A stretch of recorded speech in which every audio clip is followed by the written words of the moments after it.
Hello friends, आज हम 2021 के नीट एग्ज़ाम के कुछ केमिस्ट्री के क्वेश्चन पेपर सॉल्व करेंगे, जिनमें से कुछ क्वेश्चन हमने लिए हैं। इन क्वेश्चन के माध्यम से हम समझना चाहेंगे, और जिसमें से फर्स्ट क्वेश्चन है आपका dihedral angle of least stable confirmation of ethane, कि एथेन का डायहेड्रल एंगल जिसमें लीस्ट स्टेबल होता है वो कौन सा कन्फर्मेशन के बारे में बात की गई है यहाँ पर। तो एथेन के कन्फर्मेशन के बारे में हम बता दें तो एथेन में 2 कार्बन होते हैं, फर्स्ट कार्बन और एक सेकंड कार्बन होगा। फर्स्ट कार्बन से भी 3 हाइड्रोजन अटैच होंगे कुछ इस प्रकार से, और सेकंड कार्बन से भी फर्स्ट कार्बन और सेकंड कार्बन दोनों कार्बन से हाइड्रोजन अटैच होगा।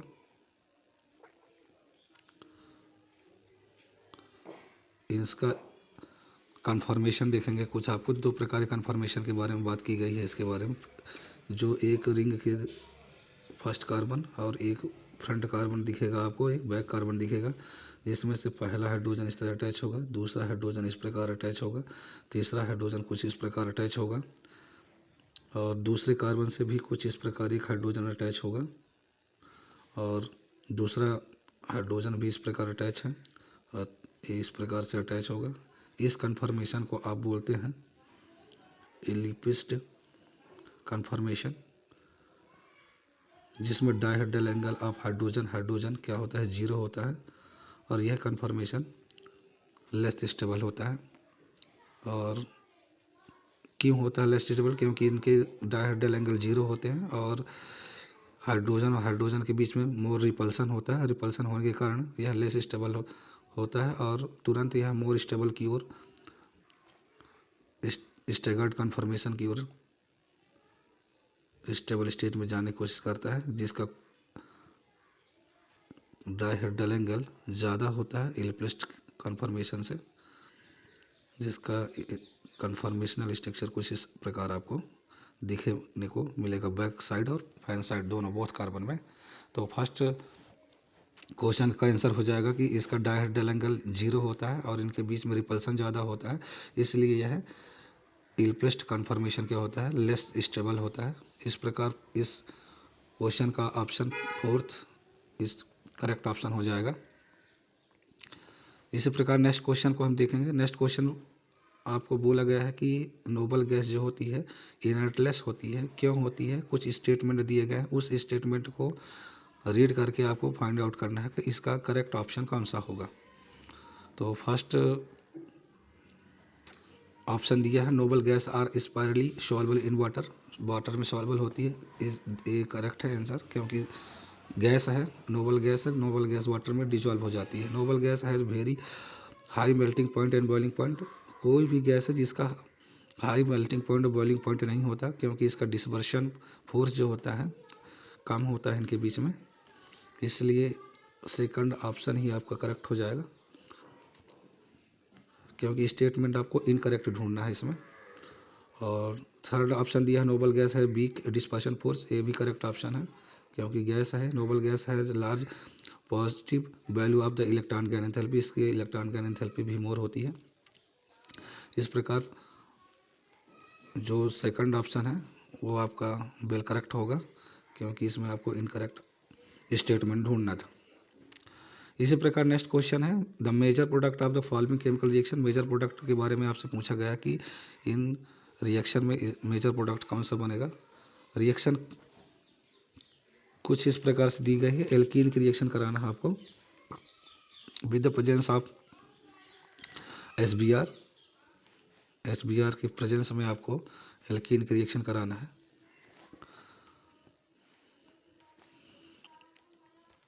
एल्कीन का विद द प्रेजेंस ऑफ जब आप रिएक्शन कराएंगे तो आपको देखने के लिए मिलेगा कि कुछ इस प्रकार से स्ट्रक्चर बनाया गया है, CH3 है, यहाँ पास भी एक CH3 है और ACH है, दूसरा एक CH है, डबल बॉन्ड से अटैच है CH2, with the presence of आपको HBr के साथ रिएक्शन कराना है with the presence of benzoyl peroxide C6H5CO whole twice O2 ये बेंजल परऑक्साइड है। तो जैसे ही आप इस रिएक्शन को देखेंगे तो ये रिएक्शन आपकी मार्कोनिक और एंटी मार्कोनिक से रिलेटेड है, क्योंकि इसमें बेंजल परऑक्साइड की प्रेजेंस में रिएक्शन करा रहा है, इसलिए एंटी मार्कोनिक को फॉलो करेगा। और एंटी मार्कोनिक का रूल ये कहता है कि जो हाइड्रोजन होगा वो है जिस उस हाइड्रोजन से अटैच होगा जिसमें नंबर ऑफ हाइड्रोजन एटम क्या है, लेस है। जैसे इस वाले कार्बन में हाइड्रोजन अटैच होगा और इस वाले कार्बन में Br अटैच होगा। तो इसका फाइनल प्रोडक्ट आपको कुछ इस प्रकार से देखने के लिए मिलेगा, CH3 single bond CH3 CH single bond CH, इससे आप अटैच कर देंगे हाइड्रोजन, सिंगल बॉन्ड CH2 और Br। इसका ऑप्शन नंबर फर्स्ट ही आपको करेक्ट ऑप्शन होगा। नेक्स्ट क्वेश्चन की ओर देखेंगे। नेक्स्ट क्वेश्चन में एक एसिड डिस्टेंस से लिया हूँ मैं। Acid distance of the highlight किसका अधिक होगा, किसका कम होगा। जिसमें दिया गया है, जैसे क्वेश्चन में आपको पूछा है HF is greater than HCl is greater than HBr और is greater than HI। Acid distance का ऑर्डर दिया गया है। इसमें कुछ स्टेटमेंट दिया गया है आपको कि ये स्टेटमेंट करेक्ट है कि इनकरेक्ट, कुछ स्टेटमेंट से आपको फॉलो करना है। जैसे दिया, फर्स्ट स्टेटमेंट दिया कि इन एलिमेंट का जो साइज होता है मोर देन होता है डाउन द ग्रुप और इसलिए इसका एसिड डिस्टेंस ज़्यादा होता है। दूसरा दिया गया है कि इनका बॉन्ड स्ट्रेंथ जो होता है कम होता है, डिक्रीज होता है, इसलिए इनका एसिड डिस्टेंस ज़्यादा होता है। तो एसिड डिस्टेंस होता क्या है एक्चुअली में, हाइड्रोजन आयन जो जितनी ही जल्दी रिलीज कर देगा वो उतना ही ज़्यादा एसिडिक होगा, एसिडिक नेचर का होगा। और हाइड्रोजन आयन वो जल्दी रिलीज करेगा जिनका एसिड बॉन्ड स्ट्रेंथ क्या होगा, वीक होगा। जैसे HI का बॉन्ड स्ट्रेंथ वीक होता है, इसलिए इसका एसिडिटी या एसिडी करेक्टर क्या होगा, मोर देन होगा। अब इस बॉन्ड स्ट्रेंथ से आप इसको देख सकते हैं। दूसरा नंबर देख सकते हैं साइज ऑफ एलिमेंट। यदि साइज ऑफ एलिमेंट ज़्यादा होगा तो बॉन्ड स्ट्रेंथ क्या होगा, वीक होगा। और बॉन्ड स्ट्रेंथ जिसका वीक होगा वो इजीली प्रोटॉन को डोनेट कर देगा या रिलीज कर देगा, इसलिए इसकी एसिड स्ट्रेंथ मोर देन होगा। तो दोनों स्टेटमेंट इसके फॉलो कर रहे हैं एसिड स्ट्रेंथ ऑर्डर को, तो फर्स्ट ऑप्शन ही इसका सही हो जाता है। Both statement are correct. Next question की ओर चलेंगे। नेक्स्ट क्वेश्चन में मैं इनऑर्गेनिक से एक नेक्स्ट क्वेश्चन है जिसमें आपको ऑर्डर मैग्नेटिक मोमेंट के बारे में डिस्कशन किया गया है। मैग्नेटिक मोमेंट आपको बताना है। कुछ कोऑर्डिनेशन कंपाउंड दिया गया है, उन कोऑर्डिनेशन कंपाउंड में मैग्नेटिक मोमेंट आप कैसे फाइंड आउट करते हैं। ये क्वेश्चन नंबर 86 है जिसमें मैच द कॉलम के अकॉर्डिंग आपको इसको समझाना है। जिसमें फर्स्ट ऑप्शन दिया है FeCN6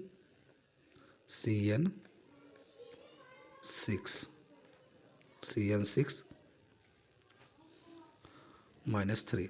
इसमें आप ऑक्सीडेशन नंबर पहले फाइंड आउट कर लीजिए। ऑक्सीडेशन नंबर कैसे फाइंड आउट करेंगे तो इसका निकालने का तरीका मैं बता देता हूँ आपको। पहले Fe लिखिए, फिर माइनस होता है साइनाइड का, 1 ×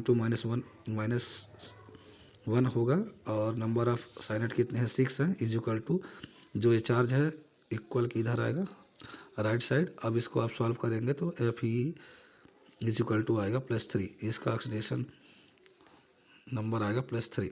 अब +3 आएगा इसका ऑक्सीडेशन नंबर, तो आपको इसका इलेक्ट्रॉनिक कॉन्फ़िगरेशन को देखना पड़ेगा, क्योंकि मैग्नेटिक मोमेंटम का एक फार्मूला होता है जिसमें n+2 under root Bohr magneton होता है। ये मैग्नेटिक मोमेंटम निकालने का एक फार्मूला होता है। नंबर ऑफ n क्या बताता है आपको, नंबर ऑफ अनपेयर इलेक्ट्रॉन कितने हैं। तो अनपेयर इलेक्ट्रॉन आपको पहले देखना पड़ेगा। अनपेयर इलेक्ट्रॉन यदि आपको देखना है तो इसका आपको क्या बनाना पड़ेगा, इलेक्ट्रॉनिक कॉन्फ़िगरेशन बनाना पड़ेगा। इलेक्ट्रॉनिक कॉन्फ़िगरेशन d ऑर्बिटल का आपको बनाना है। नेक्स्ट टाइम मैं उसका ट्रिक बता दूंगा किस तरह से आप देखेंगे। अभी ईजिली एक छोटा सा ट्रिक मैं बताता हूँ कि आप किस प्रकार से देख पाएंगे कि इसका इलेक्ट्रॉनिक कॉन्फ़िगरेशन क्या होगा। 26 होता है इसका एटॉमिक नंबर Fe का, तो 6 है, इसका मतलब है कि 3D में 6 इलेक्ट्रॉन होंगे और 4s में कितने होंगे, 2 होंगे। लेकिन अभी इसका जब मैंने ऑक्सीडेशन स्टेट निकाला था तो इसमें +3 आया था, इसका मतलब है 3 इलेक्ट्रॉन आप यहाँ से एलिमिनेट कर देंगे। तो कुछ इस प्रकार आपको दिखेगा 3d5। अब 3d5 का ऑर्बिटल रूप में यदि आप कन्फर्मेशन बनाएंगे, इलेक्ट्रॉनिक कॉन्फ़िगरेशन आप बनाएंगे इसका, तो कुछ इस प्रकार आपको दिखेगा 1 2 3 4 एंड 5। अकॉर्डिंग टू ऑप्शन इसमें Fe में क्या जुड़ा था, साइनाइड जुड़ा था। साइनाइड क्या होता है, स्ट्रॉन्ग लिगेंड फील्ड होता है जो d ऑर्बिटल के इलेक्ट्रॉन को क्या कर देता है, पेयरिंग कर देता है। तो जब आप पेयरिंग कर देंगे तो पेयरिंग के बाद आपको नंबर ऑफ इलेक्ट्रॉन जो इतने भी अनपेयर्ड इलेक्ट्रॉन मिलेंगे उसके अकॉर्डिंग आपको मैग्नेटिक मोमेंट देखना है। तो इसमें 5 इलेक्ट्रॉन है तो ये पेयरिंग हो जाएगा। तो कुछ इस प्रकार से आपको दिखेगा, केवल एक अनपेयर्ड इलेक्ट्रॉन आपको यहाँ पास देखने के लिए मिलेगा। तो एक इलेक्ट्रॉन देखने के लिए मिलेगा, तो इसमें आप फार्मूला अप्लाई करेंगे। तो वैसे यदि आपको फास्ट क्वेश्चन करना है तो यदि एक अनपेयर्ड इलेक्ट्रॉन है तो लगभग 1 के नियर अबाउट इसका मैग्नेटिक मोमेंट आना चाहिए। लेकिन हम इसमें सॉल्व करके देखते हैं। तो फार्मूला में आप पुट कर देंगे वैल्यू 1 +2 अंडर रूट, तो यहाँ पास आएगा कितना 3 और 1 4, यहाँ पास प्लस नहीं होगा, यहाँ मल्टीप्लाई का मल्टीप्लाई है, तो इसमें आएगा 3 और 3 का अंडर रूट आप होता है, तो ये अंडर रूट 3 का वैल्यू होती है 1.73। इस प्रकार इसका ऑप्शन फर्स्ट का हो जाएगा 1.73। इसी प्रकार आप नेक्स्ट क्वेश्चन को भी सॉल्व करेंगे। नेक्स्ट क्वेश्चन को पहले आप फार्मूला उसका देख लें कि फार्मूला क्या है और उसमें कौन सा लिगेंड जुड़ा हुआ है, वीक है कि स्ट्रांग है। तो नेक्स्ट है FeS2O6 की पावर +3। अब इसका आप देखेंगे तो इसका हमको ऑलरेडी इलेक्ट्रॉनिक कॉन्फ़िगरेशन पता है, 3 इलेक्ट्रॉन एलिमिनेट कर देंगे तो इसमें आपको आएगा 3d5। अब 3d5 आ गया, लेकिन यहाँ पास ए जो H2 है वीक लिगेंड है, इसलिए पेयरिंग नहीं कर पाएगा। तो ऑर्बिटल के फॉर्म में जब आप इसका इलेक्ट्रॉनिक कॉन्फ़िगरेशन बनाएंगे तो कुछ इस प्रकार आपको दिखने के लिए मिलेगा 1 2 3 4 5। ये पेयरिंग नहीं कर पाएगा क्योंकि वीक लिगेंड फील्ड है, इसलिए पेयरिंग नहीं कर पाएगा। तो नंबर ऑफ अनपेयर्ड इलेक्ट्रॉन 5 है, इसलिए इसका मैग्नेटिक मोमेंट नियर अबाउट 5 आएगा। इसी प्रकार Fe दूसरे ऑप्शन का भी आप देख सकते हैं। दूसरे ऑप्शन में है FeCN6 की पावर -4। अब -4 है तो इसका आप निकालेंगे जब ऑक्सीडेशन नंबर फार्मूले में पुट करके तो +2 आएगा। अब +2 आ गया लेकिन यहाँ पास स्ट्रॉन्ग लिगेंड फील्ड है, तो +2 करेंगे तो इसका इलेक्ट्रॉनिक कॉन्फ़िगरेशन कितना हो जाएगा 3d6। 4s2 से 2 इलेक्ट्रॉन एलिमिनेट हो जाएंगे और 3d6 आएगा। तो 3d6 का आप जब ऑर्बिटल के फॉर्म में आप देखेंगे इसको तो आपको कुछ इस प्रकार से देखने के लिए मिलेगा। ऑर्बिटल के फॉर्म में आप इसका स्ट्रक्चर बनाएंगे तो कुछ इस प्रकार 6 इलेक्ट्रॉन आप पुट करेंगे इसमें 1 2 3 4 and 5 and 6। According to option CN क्या है, स्ट्रॉन्ग लिगेंड फील्ड है, इनका पेयरिंग कर देगा। तो पेयरिंग करने के बाद आपको कुछ इस प्रकार से देखने के लिए मिलेगा इसका इलेक्ट्रॉनिक कॉन्फ़िगरेशन। यहाँ भी पेयरिंग, इन दोनों की भी पेयरिंग हो जाएगी और यहाँ भी पेयरिंग हो जाएगा, इसलिए नंबर ऑफ अनपेयर्ड इलेक्ट्रॉन क्या है इसमें 0 है। इसलिए इसका मैग्नेटिक मोमेंटम जो होगा मैग्नेटिक तो 0 होगा। इस प्रकार आप फाइंड आउट कर पाएंगे। अब 6 है तो अब इसमें ऑप्शन एक ही बचता है, इसलिए इसका ऑप्शन थर्ड नंबर ऑप्शन हो जाएगा। इस प्रकार आप सॉल्व कर पाएंगे पूरे क्वेश्चनों को। मेरे द्वारा जो भी समझाया जाएगा ये ओरिजिनल क्वेश्चन पेपर का सेट है 2021 नीट एग्ज़ाम का। कुछ क्वेश्चन का हमने डिस्कशन किया है। नेक्स्ट वीडियो में हम नेक्स्ट क्वेश्चन को डिस्कस करेंगे।